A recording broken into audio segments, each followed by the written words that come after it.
ऐसा नॉलेज का सोर्स है जो हमें लाइफ की हर सिचुएशन में गाइड कर सकता है, तब हम हर जेनरेशन के साथ इससे दूर क्यों होते जा रहे हैं? और उससे भी हैरानी की बात यह है कि फॉरेनर्स के बीच गीता को जानने और समझने की क्यूरियोसिटी बढ़ती जा रही है। वो लोग अपनी नौकरियों से ब्रेक लेकर यहाँ आते हैं और गीता ज्ञान को समझते हैं। लाइफ में कितना अप्लाई कर पाते हैं ये तो वही जाने, लेकिन कम से कम इसके लिए एफर्ट तो करते हैं। इधर हम लोग अपनी ही जड़ों, अपनी रूट्स को भूलते जा रहे हैं। ये सोचकर पंडित जी गहरी सांस लेकर ब्लॉग लिखना शुरू करते हैं, मन ही मन सोचते हुए कि जो मेरी रिस्पॉन्सिबिलिटी है भाई उसे तो मैं पूरा करूंगा ही। लोगों को गीता ज्ञान के पास लेकर आने का जो एम लेकर चल रहा हूं उसे तो पूरा करना ही है। और दोस्तों, आज जब पंडित जी ने अपना इनबॉक्स देखा तो एक साथ एक ही आईडी से 3 मेल्स आए थे। तीनों मेल्स में एक ही मैटर था। शायद भेजने वाले ने सोचा होगा कि इस तरह पंडित जी का ध्यान उसकी मेल्स की तरफ खींचेगा। पंडित जी के चेहरे पर मुस्कान आ गई, मन ही मन बोले, भाई मुझे कौन सा दिन में 1000 मेल्स आती हैं जो कोई छूट जाएगी। मेल में जो लिखा था वो कुछ इस तरह से था, प्रिय पंडित जी, ये मेल आईडी मेरे असली नाम से नहीं बनी है, ना ही मैंने कहीं अपने नाम का जिक्र इस मेल में किया है, क्योंकि ये कॉन्फिडेंशियल रखना जरूरी है। मैं एक ऐसी पोस्ट पर हूं जहां ये करना जरूरी हो जाता है। उम्मीद है आप माइंड नहीं करेंगे। कुछ वक्त से आपके गीता ज्ञान ब्लॉग को पढ़ रही हूं। आप रोज एक श्लोक का मतलब बताते हैं, फिर रियल लाइफ सिचुएशंस में उस श्लोक से हमें कैसे मदद मिल सकती है ये बताते हैं। ये सब मुझे बहुत इंटरेस्टिंग लगता है। साथ ही जिंदगी जीने का नया नजरिया, प्रॉब्लम्स को देखने का नया सलीका भी मिलता है। आज अपनी लाइफ की एक प्रॉब्लम का कहीं सोल्यूशन ना पाकर मैं आपको ये मेल कर रही हूं, इस उम्मीद में कि आप ही मुझे गीता ज्ञान के जरिए कोई ऐसा रास्ता दिखाएंगे जो सही हो। नाम तो बता नहीं सकती, लेकिन बाकी सारी बातें डिटेल में बता रही हूं ताकि आपको मेरी प्रॉब्लम का सही से अंदाजा लग सके। मैं एक बड़ी एडमिनिस्ट्रेटिव पोस्ट पर हूं, मेरे हस्बैंड भी ऐसी ही पोस्ट पर हैं, और जो प्रॉब्लम मैं फेस कर रही हूं वो मेरे हस्बैंड से ही जुड़ी हुई है। प्रॉब्लम शेयर करने से पहले मैं आपको अपनी लाइफ स्टोरी सुनाती हूँ ताकि आपको मेरी सिचुएशन समझने में मदद मिले। मैं एक मिडिल क्लास फैमिली से हूँ। मेरे फादर एक टीचर थे, मदर हाउसवाइफ, दोनों ही अब इस दुनिया में नहीं है। मैं अपने माँ बाप की इकलौती औलाद हूँ। मेरे फादर बहुत उसूलों वाले इंसान थे। उन्हें नमक रोटी में गुजारा करना पसंद था, लेकिन गलत तरीके से पैसे कमाना नहीं। यहां तक के बच्चों को घर पे ट्यूशन पढ़ाना भी उन्हें गलत लगता था। उनका कहना था कि अगर टीचर क्लास में सही से पढ़ाए तो बच्चों को अलग से पढ़ाने की जरूरत ही नहीं है। मेरी माँ भी बहुत सिंपल सी लेडी थी, ज्यादातर टाइम घर के काम और पूजा पाठ में लगी रहती। मेरे पिता का सपना था कि मैं एक IAS अफसर बनूं, और यही नहीं, मैं एक ऑनेस्ट IAS अफसर बनूं ताकि लोग कहें कि मैंने अपनी बेटी को बहुत अच्छे से पाला है।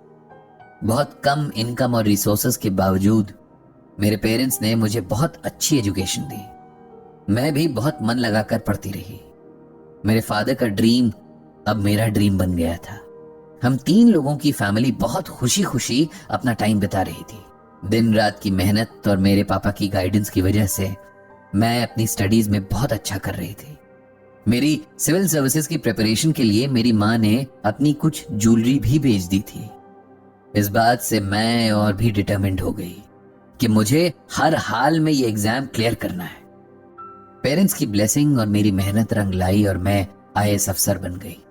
इस बात से मेरे पिता जैसे 7वें आसमान पर थे और मेरी खुशी का कोई ठिकाना नहीं था। ट्रेनिंग के लिए निकलने से पहले पापा ने बार बार मुझे याद दिलाया कि मुझे अपना काम बहुत ईमानदारी से करना है। मैं भी उन्हें बार बार यकीन दिला रही थी कि मैं कभी भी उन्हें डिसअपॉइंट नहीं करूंगी। ट्रेनिंग पूरी हुई और मुझे दूर दराज के इलाके में पोस्टिंग मिल गई। ट्रेनिंग के दौरान मेरी दोस्ती एक ऑफिसर से हुई। सर्विस के दौरान ये दोस्ती धीरे धीरे प्यार में बदल गई। हम दोनों में बहुत सारी बातें अलग थी। वो बहुत रिच फैमिली से था, उसके फादर बहुत बड़े बिजनेसमैन थे। हमारी वैल्यूज में भी बहुत फर्क था, लेकिन वो कहते हैं ना कि इश्क आपको सब कुछ भुला देता है। मेरे साथ भी यही हुआ। जब हमने शादी का प्लान किया तो मैंने अपने पेरेंट्स को बताया। मेरे फादर को वैसे तो कोई एतराज नहीं था, बस उनका ये कहना था कि हम जिस माहौल में, जिन वैल्यूज के साथ बड़े होते हैं, उनका असर हमारी लाइफ के हर हिस्से में पड़ता है। कहीं ऐसा ना हो कि तुम दोनों के डिफरेंसेस तुम्हारी शादी को भी अफेक्ट करें। मैंने अपने पिताजी को कन्विंस किया कि ऐसा नहीं होगा, हम दोनों बहुत समझदार हैं, इसे मैनेज कर लेंगे। तो मेरे फादर मान गए और हमारी शादी हो गई। कुछ टाइम तक सब ठीक चलता रहा, लेकिन वक्त बीतने के साथ मुझे कुछ चीजें रियलाइज होनी शुरू हो गई। मेरे हस्बैंड को एथिक्स से कुछ लेना देना नहीं था। अपनी पोस्ट और पावर का वो पूरा फायदा उठा रहे थे। रिश्वत लेना उनकी नजरों में कोई क्राइम नहीं था, बल्कि रिश्वत लेना तो उनका हक था। मैंने उन्हें समझाने की बहुत कोशिश की, लेकिन उन्होंने हमेशा मेरा मजाक उड़ाया। हद तो तब हो गई जब उन्होंने मुझे दकियानूसी सोच की बता दिया, और मेरे पिताजी को भी। इस बात से मैं बहुत हर्ट हुई और मैंने इस बारे में अपने ससुर यानी फादर इन लॉ से बात की। उन्हें सब बताया कि उनका बेटा किस तरह गलत रास्ते से पैसे कमा रहा है और कल को ये बात कितनी बड़ी मुसीबत बन सकती है। मेरे ससुर ने भी मुझे इस बात पर बहुत सुनाया कि मैं ओवर रिएक्ट कर रही हूँ। अब मैं बहुत हताश हो चुकी थी। इधर मेरे हस्बैंड के करप्शन के किस्से ऑफिसर्स के बीच फैलने लगे थे, लेकिन उन्हें कोई फर्क नहीं पड़ रहा था। अब सिचुएशन ये है कि हमारे बीच आए दिन इस बात पर लड़ाई होती है। वो अपने आप को सुधारने के लिए तैयार नहीं है और मैं अपने पिता की सिखाई हुई वैल्यूज पर कॉम्प्रोमाइज नहीं कर सकती, क्योंकि अब ये मेरी भी वैल्यूज है। आप ही मुझे बताइए कि अब क्या करना चाहिए। इस कहानी को पढ़कर पंडित जी को बहुत दुख हुआ। किस तरह से लोग जीवन की सिचुएशंस में फंस जाते हैं, खुद सही होते हुए भी टेंशन में जीते हैं और इन सिचुएशन से बाहर निकलने में जिंदगी वो नहीं रहती जो पहले थी। अब किसी ने प्रॉब्लम भेजी है इस उम्मीद में कि सॉल्यूशन मिलेगा, तो अपनी समझ के हिसाब से सॉल्यूशन तो बताना ही होगा। इसीलिए पंडित जी ने ये जवाब लिखा। आपकी सिचुएशन में समझ रहा हूं, सही होते हुए भी आप सफर कर रही हैं, इस बात का मुझे अफसोस है, लेकिन हमें कुछ न कुछ डिसीजन तो लेना ही होगा।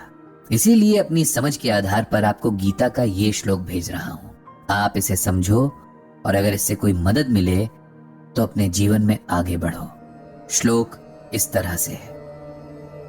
नियतम कुरु कर्म त्वम कर्म ज्यायो ह्य कर्मणः शरीर यात्रापि च तेन प्रसिद्ध येद कर्मणः।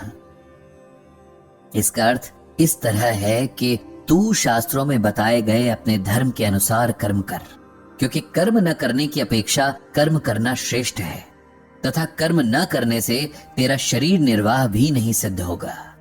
इसे सिंपल वर्ड्स में समझाएं तो इसका मतलब कुछ यूं है। भगवान श्री कृष्ण अर्जुन को समझाते हैं कि हर मनुष्य को अपने अपने धर्म के अनुसार काम करना चाहिए। जैसे स्टूडेंट्स का काम है पढ़ाई करना, सोल्जर्स का काम है देश की रक्षा करना। जो लोग अपना काम ठीक से नहीं करते, उनसे अच्छे वो लोग होते हैं जो अपने धर्म के अनुसार काम करते हैं, क्योंकि बिना काम किए तो शरीर का पालन पोषण करना भी संभव नहीं है।